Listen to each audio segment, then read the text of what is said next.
Halo Combat Evolved is one of the most influential first-person shooters of all time, standing alongside the likes of Quake and Doom 1993. In Combat Evolved, you take hold of Master Chief, with the prime goal of obliterating any and all Covenant on your mission to save humanity. But the other day I had a question pop in my head. Can you beat Halo Combat Evolved while maintaining yourself as being a complete pacifist? Let's explore what I mean by pacifist. Pacifist in this run is defined as the player not dealing any damage to anyone, friendly or enemy, using a gun, grenade, vehicle, or melee. So instances in which NPCs kill enemies are perfectly valid, as well as instances of enemies killing other enemies. If you look up this challenge elsewhere on the internet, you find two primary attempts to do this. One from Rocketsloth, and one from the small random channel called Mud632. Both these runs, however, actually don't show a full pacifist run, using at least a handful of bullets to beat certain missions. Due to this, I believe this is the first full pacifist run of Halo. I also streamed this challenge on my Twitch, which you can find in the description of this video. If you want to be around for when I do more challenges, make sure to follow me there. Otherwise, enjoy the rest of the video. The first mission of Halo Combat Evolved finds us on the Pillar of Autumn as we're being chased and shot down by a Covenant fleet. Luckily for us though, we've discovered a giant floating ring in the middle of space, referred to as Halo.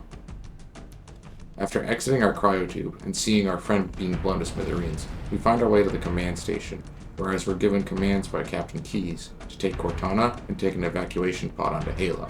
And right outside of this room, we run into our first issue. Since this is the first moment we have a gun, the mission is designed so we have to kill these grunts as a sort of tutorial before we can proceed. Luckily, we can actually trick the game into thinking we did kill them by going back and waiting for the Marines loaded ahead of us to kill the Covenant in the cafeteria, triggering a checkpoint that tricks the game into opening the doors. From here on out, the rest of the mission is a sequence of fights between Marines and Covenant that we're supposed to intervene in and clear the area of any enemies. However, unluckily for the Marines on board, there's absolutely nothing stopping us from simply running past every encounter. After running for a while, we eventually find ourselves at the end of the mission, bringing us to our second issue. To finish the mission and escape the ship, we have to kill all the enemies at the end of the stage. However, there's enough Marines here such that they can just kill all the Covenant for us. Once the last enemy is dead, the end of the level is triggered and we can move on to the second mission, titled Halo.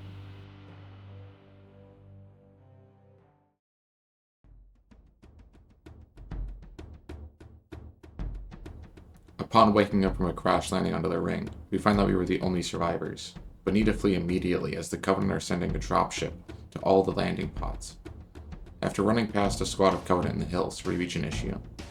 We stumble upon another crew that survived the landing, and here we actually have to fight several waves of Covenant in order to proceed. To get past this section, we basically have to turn ourselves into a human punching bag for the Covenant, while our friendly Marines very slowly kill all of them. This isn't really as much difficult as it is tedious. I also ran into an issue on my run where the Marines would walk off the construct and just kill themselves for no reason. Upon killing all the waves of enemies, Echo 419 comes and drops off a Warthog for us to use while picking the survivors. We also see in the sky 3 more escape pods fall, and take up the goal of saving those survivors as well. Of course, this order is given despite the fact we have yet to participate in any violence. To get to the pods, we have to go underground, at which point Cortana intelligently informs us that this cave is not in fact a natural formation. We drive for a little bit, press a button, and get ourselves to the other side of the cave. At this point, we're given the option to go to any of the 3 groups and save them in whatever order we'd like. These 3 areas are known as Cliff, River, and Rocks. I chose to do Rocks first because there's a Marine with a sniper, and if you get him as your passenger in the Warthog, he basically turns into an angel of death. The strategy here is simply to stay comfortably away from the Covenant as your gunner and passenger obliterate the Covenant forces. Once we're done, we repeat the strategy in River and at Cliff. After clearing what remains of the Covenant, Echo 419 picks us up to end the mission.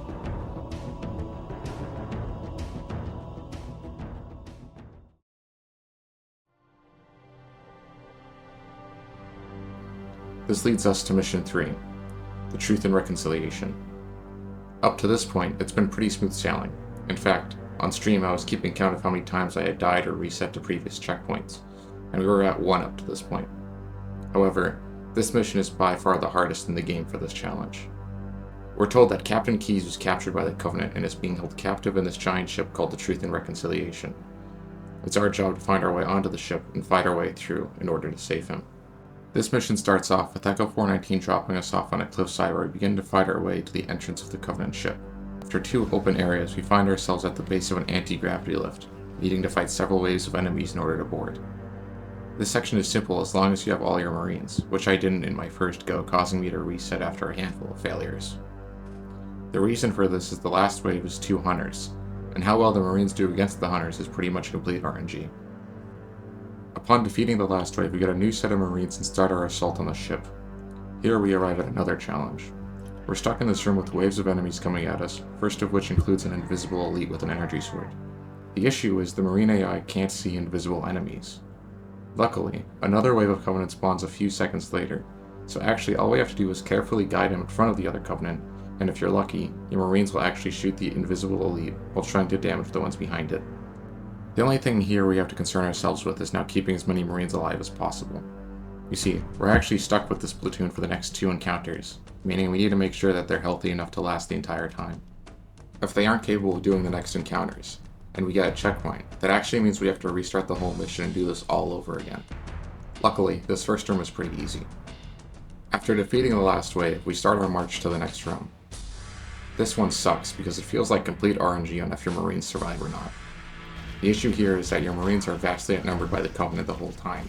Not only that, but you're actually getting shot at from the 2nd floor as well.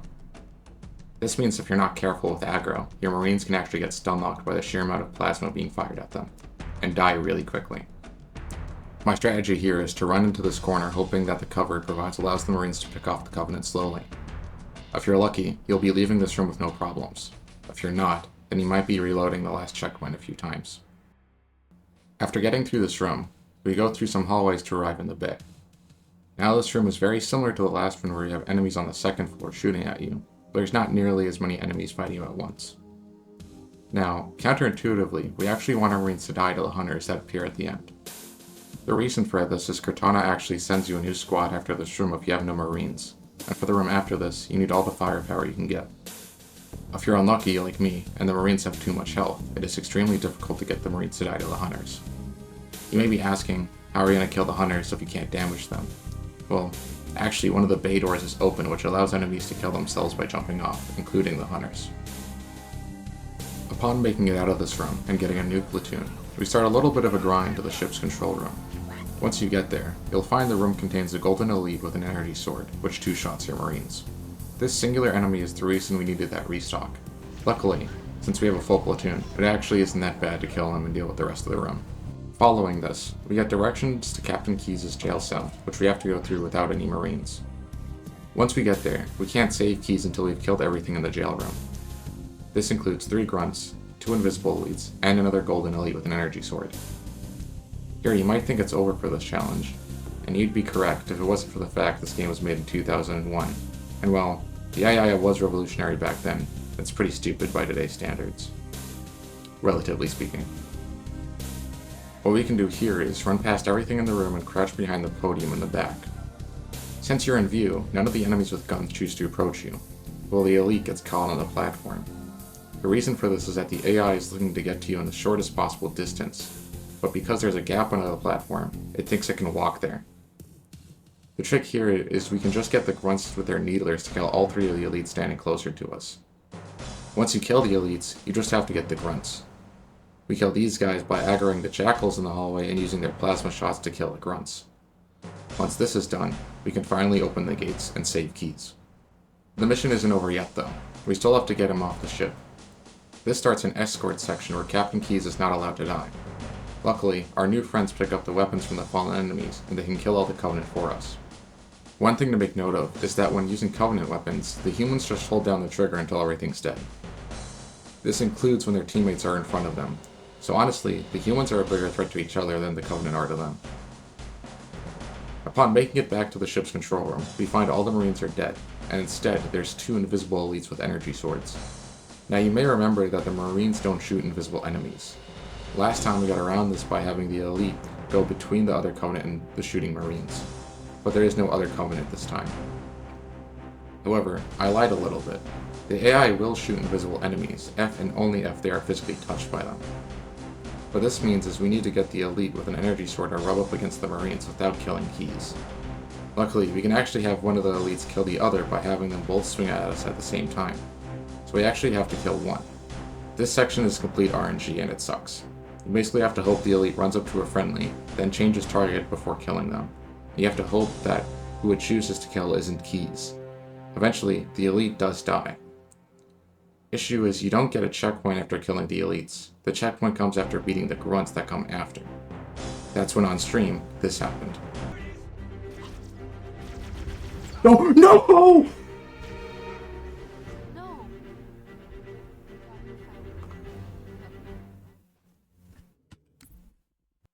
Oh my god.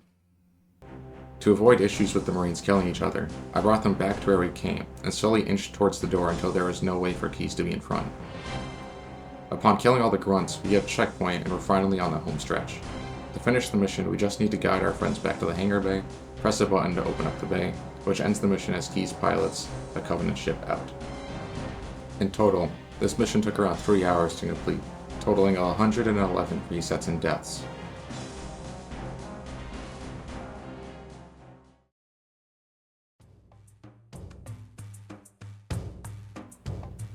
Following the hardest mission in the game for this challenge, we have the easiest, the Silent Cartographer.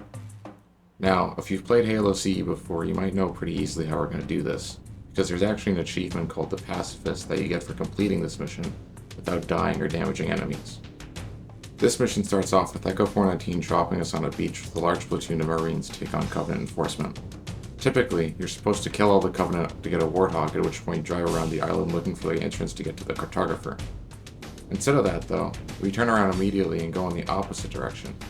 The reason for this is that how this level is supposed to go is you find the entrance to where the Cartographer is being held. You find out the door is locked. You go around more to find the way to unlock it, then you go back to the Cartographer, where the door is now open. However, the island is completely circular and we can skip the first step of seeing the door getting locked and instead just unlock it, which is why it's faster to go backwards. Anyway, after getting dropped off, we do a little bit of running on the beach, find a little pathway into the woods, follow the path while ignoring the enemies the whole time, go into this construct, open the door, leave, jump down this cliff, and we take a Warthog over to the entrance of the Silent Cartographer. From here, we try our best to sneak our way down, retrieve the Cartographer, then start to make our way back up. The only real threat of this mission is the Golden Elite waiting for you at the top, but you can trick him into falling off the edge like this. Upon exiting the construct, Echo 419 will pick us up, ending the mission.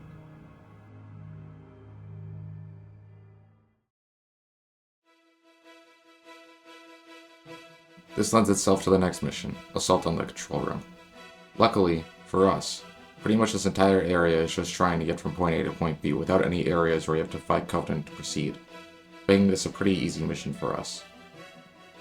The only thing we have to worry about is not dying, which in some cases, like with this energy sword elite, is pretty difficult, or when there's a large gap between health packs.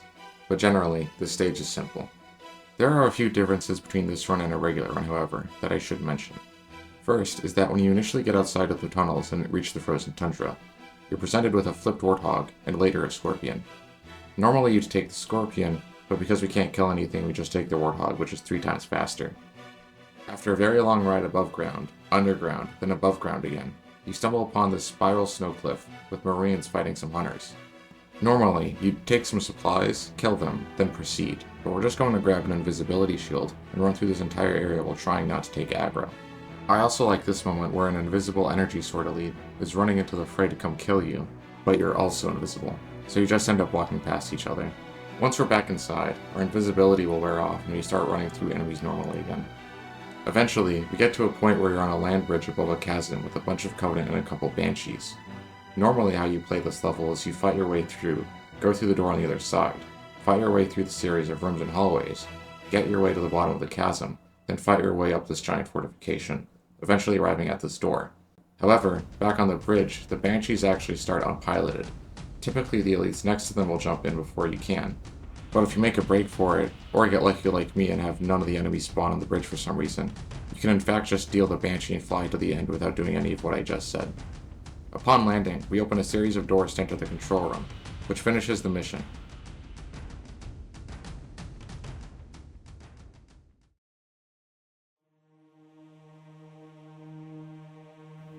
This leads us into my favorite mission, 343 Guilty Spark. We're here to try and stop Keys from finding whatever's buried in this jungle. This mission is very heavily based around environmental storytelling, and is generally focused on enforcing this feeling of isolation and eeriness. This makes the first half of this level pretty barren of enemies and easy to go through. It's not until we reach this door that things start to get a little tricky. With the Flood introduced, we now know Keys has been captured by the Flood, and have to make our way out of this facility as fast as possible. In our first run with the Flood, we aren't able to escape until they knock down the door we came in through, which only happens when a certain amount of these pod infectors are dead. This part in particular is why I clarified enemies killing themselves does not disqualify pacifism in this run, because the pod infectors do die upon contact with our shield, which I count as the Flood killing themselves on our armor rather than us killing them. Anyway, once the door is open, it's relatively easy to get out, as long as you don't get lost like I very stupidly do on this level, because every room and door looks the same to me. Once we're out of this facility, we very quickly make our way to the end of the mission where we meet its namesake.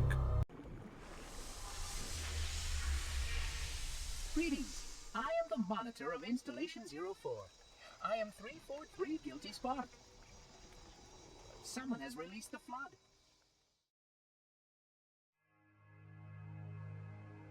We now enter not just the worst mission of this game, but arguably the worst mission in the original trilogy. In this mission, we're looking to get the Index, the key to finally activating the Halo Rings, and unleashing its power. The level consists of 4 levels of the same hallways and rooms, with only Flood for roughly 30 minutes. To give you some perspective on how blandly designed this level is, I'm just going to show you uncut footage from my stream. It is quite literally just dark gray with some purple accents here and there for 30 minutes. Only thing of note here is that there are rocket launcher Flood, because someone at Bungie thought that was a good idea. They can give you trouble, but if you're evasive enough, you should be fine. Eventually, we reach the end of the top floor and acquire the Index. 343 Guilty Spark proceeds to teleport us back to the control room with Cortana.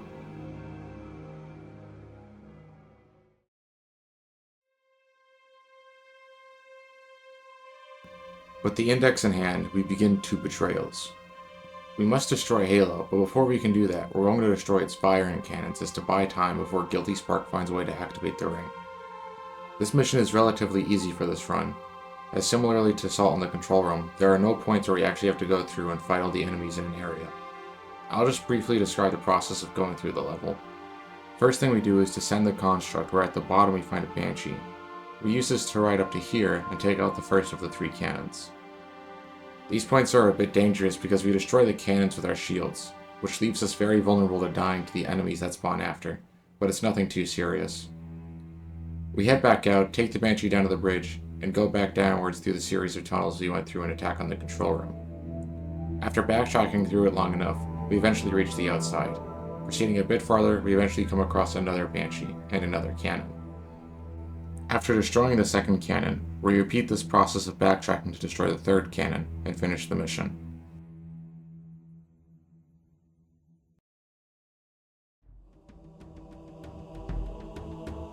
Mission 9 is titled Keys, and here we're given the goal of finding the captain so we can use his implant codes to self-destruct the remains of the Pillar of Autumn. Initially, we start off on the ship Keys is on, but quickly find out that we actually have to jump off and come back on elsewhere due to the fact that there are only dead ends. Down on the surface, we find that the Covenant and Flood are in deep battle, making it pretty easy for us to simply run around them. The only problematic encounter is at the very end of this section. Here, to get back onto the ship, we need to have no enemies in the lift circle. Of course, you're supposed to just kill everything here, but obviously we can't do that. What we can do, however, is let the Flood and Covenant fight each other until we can clear the platform through abusing their pathing to get them off. Once we're back on the ship, we actually find that, once again, the Covenant and Flood are fighting to our benefit. We can basically run through most of this mission perfectly fine, until we actually get to Keys, that is. You see, here, we actually have to clear the room of enemies in order to activate the cutscene with Keys, but obviously we can't harm any of the Flood. The trick here is that there's a small group of Covenant outside the room that lure out some of the Flood. So what we have to do is carefully lure all of the Flood out using the Covenant. The carrier forms will come in last, so our best chance to go is when they start walking down, as they'll blow the rest of the Flood away from the room and towards the Covenant. This allows us to trigger the cutscene with Keys without issue. From here, it's a dash back to the hangar bay where we'll find 2 Banshees ready for use. Entering one of these ends the mission.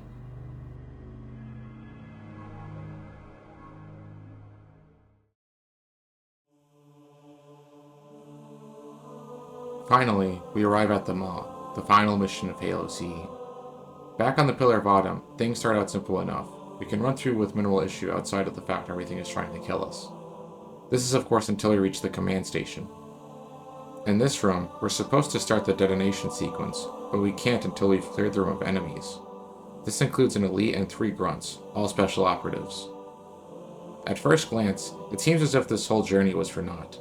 There are no Marines to help us, we can't damage them, and there's no way of luring them out of the room to trick the trigger. This is until you realize the grunts are all carrying fuel rod cannons, which are explosive. This means that we can get the Covenant to kill each other with explosives. First, we put the elite between ourselves and the grunts, killing him. Then, ensuing explosions can be caused by the dropped plasma grenades to kill the grunts, allowing us to proceed. Upon trying to blow up the Pillar of Autumn, we find that Guilty Spark is actually already here and foiling our plans once again, meaning we now have to manually blow up the ship by destroying its engines. Getting to the engine room itself is pretty simple. There's no mandatory kills here. Before entering the engine room itself, I do stop by the armory to grab a rocket launcher. This is technically going to be the one and only time I fire my weapon, but it's not for killing enemies, so I don't particularly care. Once we get to the engine room, we very swiftly blow up all 4 of them, which initiates the ship's self-destruct sequence. And we're informed by Cortana we only have a limited time to get off the ship. We make our way out, up an elevator, and we get to a room full of warthogs, initiating the final escape sequence of the game. We take a warthog, rush out, and then jump back out of the warthog because we have an issue with a bunch of small infector forms being in the way.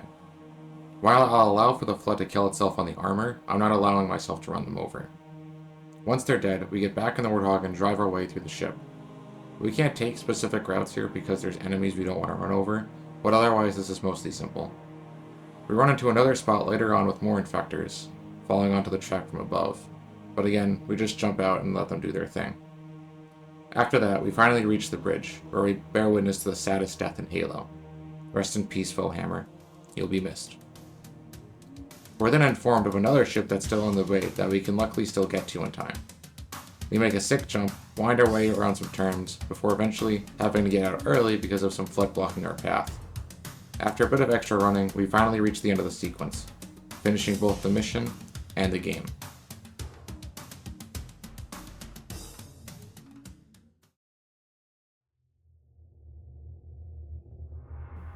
So to answer the question, can you beat Halo Combat Evolved while maintaining Master Chief as a perfect pacifist?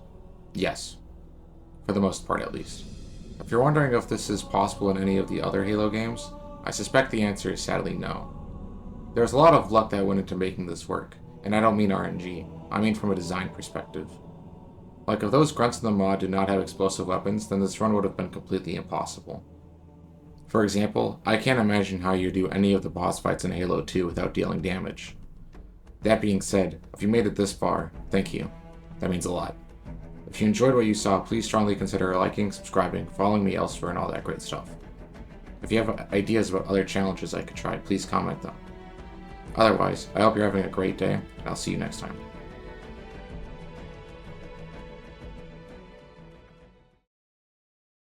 What we can do, however, what the